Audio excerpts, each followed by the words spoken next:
what are the main themes you see that people struggle with the most in your one-on-one or online coaching? I would find that the main thing for men is the addiction to pornography. Yeah. How many men are addicted to pornography today? I would say that, unfortunately, in the younger generation, here's the problem with the addiction to pornography. When I have a man on the phone to me and he's got, and this is irrelevant whether he's handsome, not handsome, whatever, in shape, not shape, but he's having struggles with women. He's having some problem with women. They're either transactional, using him, cheating on him, whatever it is.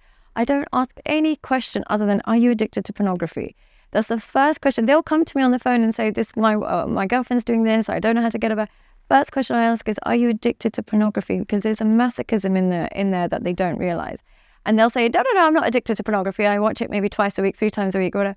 But I don't know if that's healthy. I don't think there's any level that's healthy. And what pornography does, unfortunately, what pornography does to men is it allows them intense gratification without the fear of rejection. And what men need is rejection in order to build their bravery and redirect them. If I'm really overweight, or if I'm not making a lot of money, I'm living in my mom's basement and I go out into the dating world, I realize women don't find that attractive. So I redirect myself. You have to improve. You have to overcome. You have to let go. You have to... And learn from the feedback.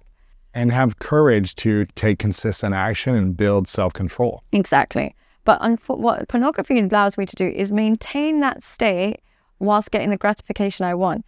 And the other thing it does to men is it blurs their true value. So they will see these beautiful women online, go into the real world, and say if he's a 4 out of 10, he should be aiming for a 4 out of 10 woman. But he'll think, I don't want that girl. I'm not attracted to this girl.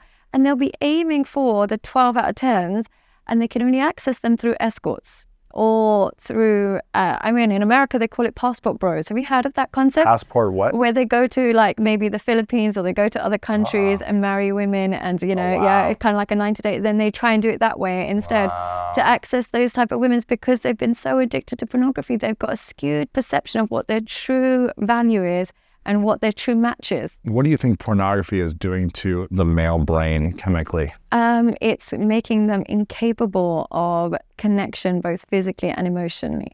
Physically, they have erectile dysfunction, and I'm talking to 28-year-old boys that will have erectile dysfunction and they can't perform.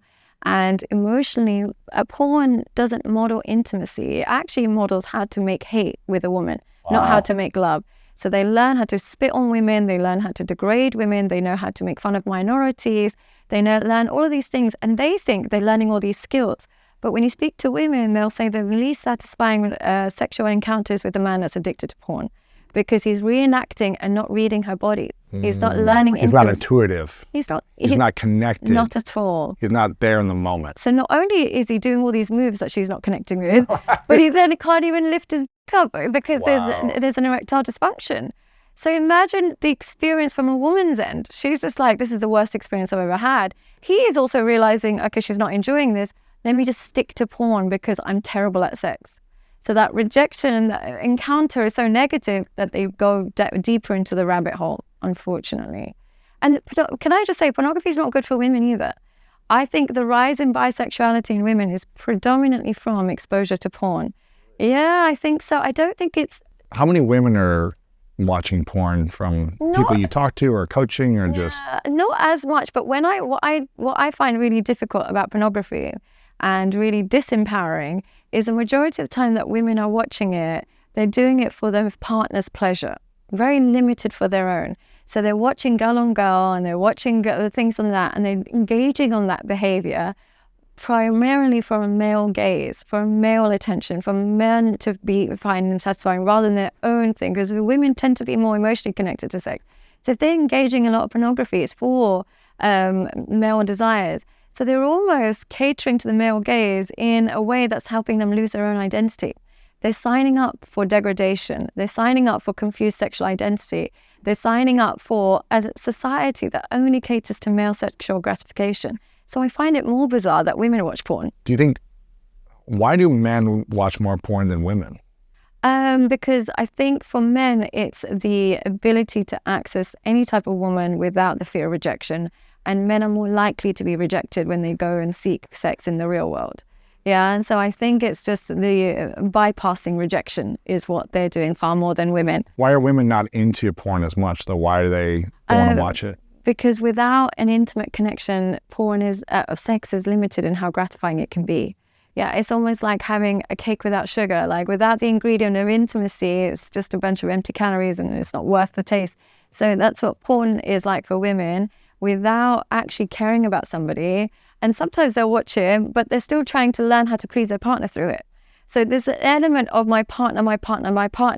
Whereas for men, it's just to bypass the rejection that they don't want to face. Wow. Yeah, unfortunately.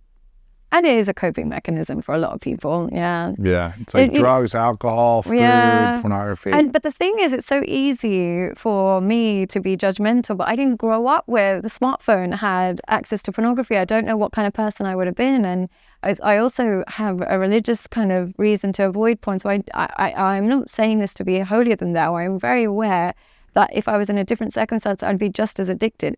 But it's so bad for us. It's so bad for couples and intimacy and everything. It's so terrible. And it's something that's almost just accepted. What I find so shocking is if I was to watch a child be abused and get joy out of that, I would be arrested, rightly so. But cut to 20 years when that child is now engaging in voluntary sex work, which is usually most sex-offended children go on to do sex work, it's accepted. Voluntary, because what happens when a child's been abused, they often try and regain control by engaging in sex work. Wow. It's their way of reestablishing control and boundaries that were ripped off them. So they're thinking, now I'll monetize it and take some control. So usually most people who work in the sex industry have a history of child abuse, sexual abuse. So I just think watching vulnerable people kind of re-traumatize themselves and getting joy out of that should be somewhat more spoken about rather than just seeing it as an industry. It's not an industry that is created on movies where it's people who went through school and it's usually people who went through trauma have now found themselves working in porn, and we're okay to just watch it all day, every day. It's scary, right? What would you say are the three big flags that a man or a woman should look out for when they're entering a new dating relationship? Unfortunately, I really hate to say this because we can't really control this, but your childhood. Unfortunately, your childhood creates an embedded kind of conflict between you and love. When we have a chaotic childhood, what we do is we create a core belief about ourselves that we're not worthy of love, we don't deserve love, or love is painful. And because that's a core belief, we go through life looking for somebody to validate that core belief. Now, if I meet somebody loving even, I will still try and create that core belief and make love chaotic. So, I'll sabotage or do something. So unfortunately, you have to look at their childhood. Now, it doesn't mean if they've got a bad childhood, they're written off. But if they haven't acknowledged the impact, started the healing process. You're going to be the punching bag.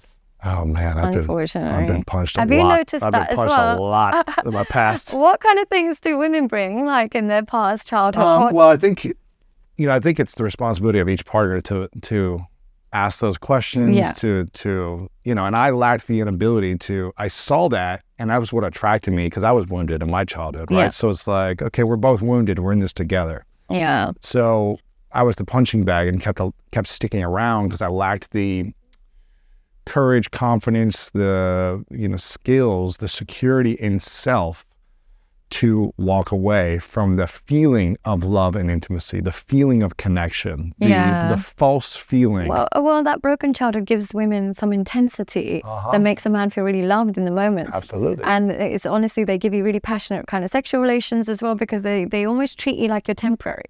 Because they know the chemistry is explosive, right? But it doesn't mean it's healthy. It's not healthy. And I've heard you talk about this. I've talked about this as well. It's like if a person you're meeting feels boring, then that's a good thing. It's a great thing. It's a good thing. If it feels like exciting, explosive, and magical every moment, it's like the constant, that's probably when you want to run or really ask yourself why. Why are you attracted to chaos? Why am I attracted to this feeling? Mm-hmm. And is that healthy? I'm not saying it's automatic bad, but it's a definite thing to pay attention to. Yeah, and is it sustainable to do that to your body? Nothing is sustainable. It's like being in the ring for 10, 15 rounds. You can't do it. Yeah, it's also like you said, you can only have that feeling for so long. And then when it fades, are you saying something's wrong? I need to recreate that feeling. Yeah, and they usually recreate it by outsourcing chaos outside of the relationship. So they'll have really stable, healthy relationships, but they'll find, a guy on the side or a girl on the side that will recreate the trauma that they've had as a child, unfortunately. Right. And the reason why it's such a problem is children suffer. Children are the only ones that will suffer when you have kids and you've attracted each other and you've been committed and you stayed together, the kids suffer from your behavior. Yeah, always. So it's being so like... so that's the first flag, is to be aware of the person's childhood, right? Be aware of the like ask the questions. Yeah. And it doesn't mean they're not a good person or they're nice or you can't be friends, or if you get into it, you just have to be aware this is what you might be dealing with. Yeah. Second thing I would say is, do they set boundaries or do they self-sabotage? And they're two very different things. People think boundaries means, oh, you upset me, I'm never speaking to you again, I don't tolerate nonsense, I've got boundaries. That's not how boundaries work. Boundaries are actually instructions to help teach the person how to love you. So my boundary might be as simple as, okay, take the shoes off when you go into the living room. Yeah, that's a boundary. Self-sabotage is not saying anything and be like, oh my God, he wore his shoes in my living room, I'm never speaking to him again. So I would say the ability to communicate boundaries in a way that will bring you closer rather than simply kind of drawing lines and running away. And so I think effective boundaries is a really important red or green flag. That's been a game changer for me with Martha, because we really created agreements early on. Oh, amazing. What kind of agreements? Man, we did so many early on that were just like, anytime there might have been a little like, oh, that didn't feel that good, or disturbance, as opposed to us just letting it slide. Each one of us were like, I don't know if I like that. I'm not saying you're wrong here, but I would just like for us to create this agreement so that I don't feel weird and I don't feel like you're taking advantage or whatever it might be. So, and what was it like? One of them was like, early in a relationship, you're talking all the time, morning, day, and night. And there was a couple of times where it was like 1 a.m. We had some like minor disturbances. There was like just confusion. We're both tired. It's getting in a loop. We're not finding a resolution to this like challenge. And so we both came to the agreement, like, let's not have these conversations in bed. Right. Like, it doesn't really seem to go well these last couple of times. It's not like it was horrible or explosive. It's just like we woke up tired, like we didn't find a resolution. It didn't feel good. Let's just have the conversation during the day when we're both awake. Okay. Now when we hit the bed and then we start talking about something that was upsetting, and that has created so much peace because we both have an agreement. Amazing. We created a healthy boundary by calling it an agreement. Yeah. And we stick to that standard. Right. And previous relationships, what would you do instead? Oh, I would just try to solve the problem, stay up all night. I would just, and then it would just escalate to like frustration and exhaustion and then resentment the next day. Like, why is this happening? And then it repeats again every few weeks. Okay. So now it's healthy. I explain to you what I need and we do it accordingly. Exactly. Amazing. Yeah. And making sure both of you are able to communicate what you need so there is an agreement. And making sure you both agree on that. Amazing. So if very lucky to find a partner. Oh my God, I'm blessed. Very lucky. I'm blessed. Praise be to God. I'm blessed. Okay, so do they set boundaries or do they self-sabotage? That's the second green or red flag. What's the third? Competition or cooperation. And what I mean by that is when you have a partner that values your well-being and wants to see you feel less anxious, wants to see you feel happy, wants you to feel connected, they are cooperative. So when you say things like, oh, babe, I haven't heard from you all day, they're like, oh, I'm so sorry, I completely forgot. I'll call you in 5 minutes. Give me 10 minutes, I'll call you. But other times you'll have a partner where you say, oh, I haven't heard from you. Stop trying to control me. You're always taking over. You're so needy. It's stuff like that. Is it competition or is it cooperation? When you voice a concern, do they actually want to see that the relationship get better and your well-being matters? Or are they so stuck on their autonomy and independence and not being controlled by you that they reject and neglect their responsibilities towards you? So I think that kind of understanding your partner's well-being, if it's not a case of like, why are you trying to control me? It's more of a case of, oh, I didn't mean to. Okay, I understand your point. It's those partners that are in competition with each other, who can hurt who the most, or who can stay the most disconnected, who can stay the most independent. Why are you together? I don't understand those relationships. It's torture. It's real torture. So it's like, oh, I'm liking extra pictures. She told me not to like pictures. Now I'm going to do 10 times more. He told me not to post bikini pictures. Now I'm going to post 10 times more.